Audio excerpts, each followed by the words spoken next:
Hello friends, this is Chandrakant from Akul Mac Technologies. Welcome to Top Brass. Let me also welcome my friend and my mentor from UK, Mr. Neville Gaunt. Good morning, CK. Good morning, everybody. A nice, beautiful Tuesday morning in the UK. So, what are we going to talk about today, CK? What's new? What's buzzing out there? What are you seeing?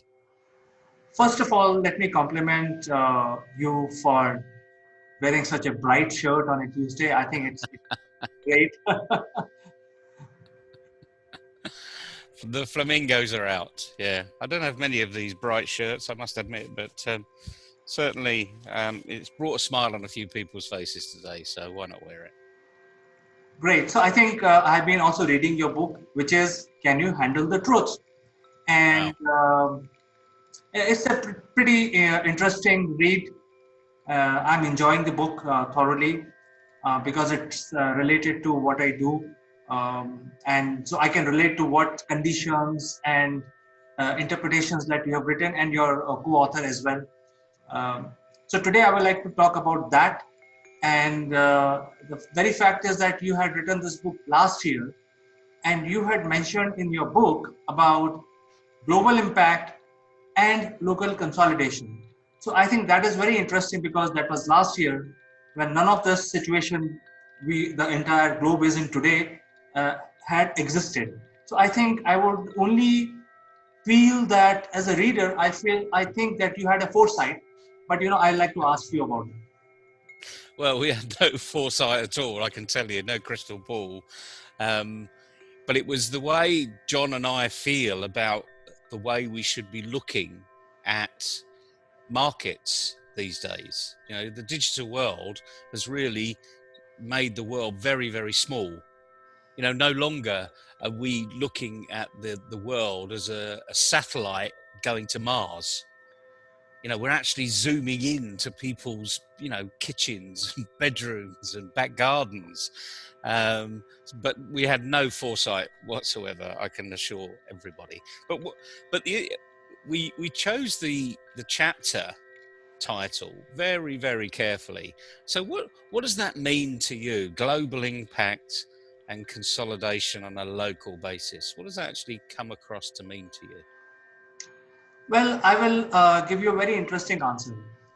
Being an Indian, I work for the Indian industry and we support the globe.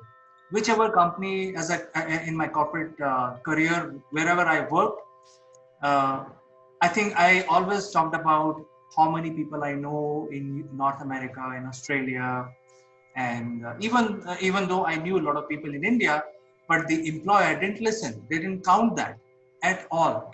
They said, okay, fine, how much business you can bring from North America, from US, from UK, and so on and so forth. And this has happened for last 20 years. Whichever company I worked for, they wanted to leverage my global connections. And I also wanted to play on that because, there is ready business waiting to happen and the employer is asking for it. But personally, I always felt that India as a market is a great market, which nobody listened, which nobody even cared. And in all my interviews, has always maintained that, you know, there are very big deals happening in India and everyone should concentrate in Indian market. So it's a sort of a it's a sort of a very surprising picture. Indian companies are going and selling to Americans, and then there is a void in India. So who's coming and selling in India? Because obviously there are large corporations in India also. So the Americans are coming and selling in India. So I think my take on this particular thing is, I think we have been very foolish not looking at our own home market. And I draw all the conclusions from SAP. Well, SAP started selling ERP. They first look at their backyard. They first hit the J curve in Germany, and then they became a global company. So I think that is where my take is. I don't know whether I'm making sense, but this is what I feel truly, that we have been very foolish by not looking at the local market that we exist today. You're making perfect sense, CK, and you've explained it brilliantly in a big business arena. You know that while we don't look locally and we've got a perfect product that fits locally, someone from somewhere else is filling the gap. So why aren't we doing it? Many years ago, I started a company which was a small maintenance company. And it was really just to employ young unemployed people with no experience whatsoever and get them into a can-do attitude and would do little maintenance jobs. So not least, you know, when they become a homeowner or they rent a flat, they're going to have to paint and decorate. You know, they can't afford to pay for a paint and decorator. So it's a really good skill set, frankly. You know, and even today, you know, I do plumbing around the house and things like that. So what I noticed then, and it really did make me laugh, and John and I had a good giggle when we were writing the book. But I said, I've seen plumbers that on the side of their van, I mean, plumbers advertise on the side of their van because it's obvious, you know, it moves around the place and it's a great form of advertising. It's constantly moving so people can see it visually. So on the side of this plumber's van, in the local area where we were working, said something about any plumbing problem, we'll fix it. And it gave a Canterbury number. Now, Canterbury doesn't make much sense to you. You know, you don't even know where Canterbury is probably, or if you've heard of it, you're not quite sure what the context is. But Canterbury is 60 miles away from where we were. This plumber was coming 60 miles to a client in Bexley. And I just wondered then how many Bexley plumbers were travelling 60 miles for a plumbing job in Canterbury. Now, 60 miles doesn't sound a great deal, does it? But in traffic, it's a good hour, you know? You can only do 60 mile an hour roughly, you know, on average on these roads. So it's a good hour's travelling. Why on earth would anyone want to physically travel for an hour to do a job for 2 hours and then come back another hour back to their home base? Why wouldn't you pick up the phone to a plumber in Canterbury and say, I've won this job. Why don't you go and do it for me? You know, we'd become friends over the years and you can just pay me a commission or just give me a job that you find locally to me. You know, do a trade. And this was the whole concept that John and I came up with this about the globalization and the consolidation locally. So if you can build your network and a strong network, you can become global very, very quickly. And SAP are an absolutely brilliant example. And in many respects, if we go back 100 years, Ford were another fantastic example. You know, they sold in their local market. Why? Because the advertising was difficult, even physical transport. You know, let's face it, the Ford motor car was one of the first utility cars that were out there. So not many people were traveling by motor car. It was all by, you know, steam engine, you know, the railways. So when you're thinking globally, act locally. That's the simple message. Get to know your local market really well. Open your door, contact all of your local business people, whether they're competing with you or they look like a good collaboration, it doesn't actually matter. You know, go and have a conversation, see what you can do together.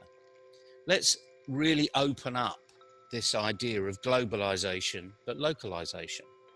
And then all of a sudden, you won't get all of these foreign companies coming in locally. Not that that's a bad deal, by the way, you know, because I actually believe in free competition. But you can effectively close up the market because you've got a perfect solution on the doorstep. And the nice thing is, People see you, they know you. You know, this is all about buying from who you know. So that's the reason we wrote the chapter, really, just to think. You know, you don't have to bring in someone from 6,000 miles away, because you've probably got someone locally that can solve the problem. And they're probably more willing to solve the problem locally because they live there. And the interesting thing is, Neville, you wrote all this last year and you were only thinking logically. Why? I mean, this plumber, if he drive for another 10 kilometers, he will hit the ocean, either English Channel or somewhere in Atlantic. Exactly. Exactly. But it just didn't. I mean, we're talking about you know, the other knock-on impact here is global warming. You know, why spend all this time traveling when you can actually do it over Skype or Zoom or WebEx or any other type of medium that's currently available? And I do believe that there is a lot to be said about pressing the flesh, you know, the physical nature of being there, because other things happen. But if you're smart, you can make things happen. You know, you can have many more conversations, many more productive conversations. And as you say, it's a logical thing to do. You know, this is not rocket science. You know, this isn't, you know, we're sending a probe to Mars to find out what's on Mars. So you might say, well, we know about everything in the globe. You know, we know about the deepest seas, the ocean. We know nothing, really. We know very, very little about our own planet. And yet we're inundated with all this data that we're gathering from other planets. Well, it's a slight diversification from our usual chat. But the point is, if we really believe in impacting the planet, we should be thinking more locally. You know, we can walk to the marketplace. We don't have to drive to the marketplace. And even if we do have to drive, we can get an electric vehicle locally, you know, green energy to go locally. So we don't have to necessarily negatively impact the environment by all of this global style of travel. Absolutely. In fact, now we are all doing, thinking global and trying to find clients locally, all of us. And look what has happened, in just a flash of light, India banned 59 Chinese applications and the biggest hit was TikTok. You know what happened? Just less than 48 hours, there was an Indian replacement available. So why we didn't think about it all these years? You know, why we were using TikTok all these years when the local solution was also available. So like that, we have been going all over the place without in completely ignoring that there is a local market available, which can probably give more revenue or even better revenue, and you will save all the operational cost of going, taking a flight, taking a cab, paying in dollars. All that can be saved. Exactly. And then what you can do on the global market is trade technology. You know, work with and collaborate with technology on a global basis. In which case, then logically it will ratchet up much quicker. We will really get the advancements we need. I mean, let's just take, you know, again, a slight aside, but one of the biggest problems in the digital world today is that we're human. We don't think digitally. We've got all of this AI, which to some people is artificial intelligence, to other people it's augmented intelligence, and yet they're using the same hashtag. So we seem to be in this state of confusion. You know, we are human. We do not think digitally. We think far quicker than digital. I mean, this is a massive computer up here, and we don't really use it well enough. But when we go for a digital solution, we should think about the human element first. You know, engaging people, getting people on board. So, for instance, there's no point in creating an app that you like that no one else likes. Now, that'd be pretty stupid, wouldn't it? You know, without getting feedback from other people. So, if that's pretty stupid, then why don't we engage the whole organization or the whole country in a digital drive and give people the real reason and the purpose around the digital drive so that they can get behind it? To me, it's relatively simple, but it relies upon the human element. And we've got to think differently now. And the chapter in that book, hopefully, helps people think differently. Yeah, there's a huge world out there, but why not find out if it works on your own doorstep? Because it's a lot easier and it'll be a lot cheaper. And you won't have a cultural difference because you know the culture. These are all pretty simple things to get your head around. But for some reason, we think, oh, I've got this product, I'm going to send it out digitally and I'm going to be a millionaire. It doesn't quite work like that. You know, prove it locally, get everyone behind you, work within your own culture, drive it so that you get the best out of it. And then, as you say, like SAP, give it to the world because the world will be ready for it. That's the key. It's not a difficult message, really. But if you're going to look global, think local. I think I'm very intrigued about the fact that you and John had written about this last year when there was everything going global, and there was no Brexit, there was nothing of that sort, and now there is Brexit. Uh, you know, there is local impetus. A lot of local businesses are coming every day. 3 new apps are being launched. I mean, were we sleeping all these days? Now suddenly we are launching 3 apps, every day. So I think now there is a clear focus. I mean, that could have been done 10 years back. We knew if this is a country of 1.3 billion people, there are so many people here, there are so many consumers. We knew about it. It's a big consumer market. But what is happening? We are going all over the world and we are saying, oh, our industry, we are manufacturing automobiles is like $200 billion business. IT $100 billion business. So we were just counting these dollars, ignoring our own backyard. I mean, I went to Brazil a few years back, and I was surprised that the internal consumption of IT is so high. It's even more than the US. They have scanners, and everything is centralized. Even voting system is centralized. So I was surprised. The only so because these Brazilians are looking at the local market. They have a language issue because they speak Portuguese, which nobody understands. But that's a different matter. But they are. But it may be the reason why they've kept local. And the good thing is, it's done them a good turn. So they may have been able to speak easily with the Russians and the Portuguese,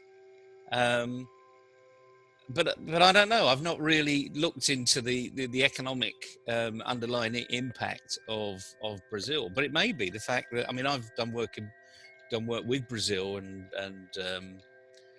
Brazilian oil and gas many years ago, and it was difficult because they had a very nationalistic approach, which was nothing wrong with it.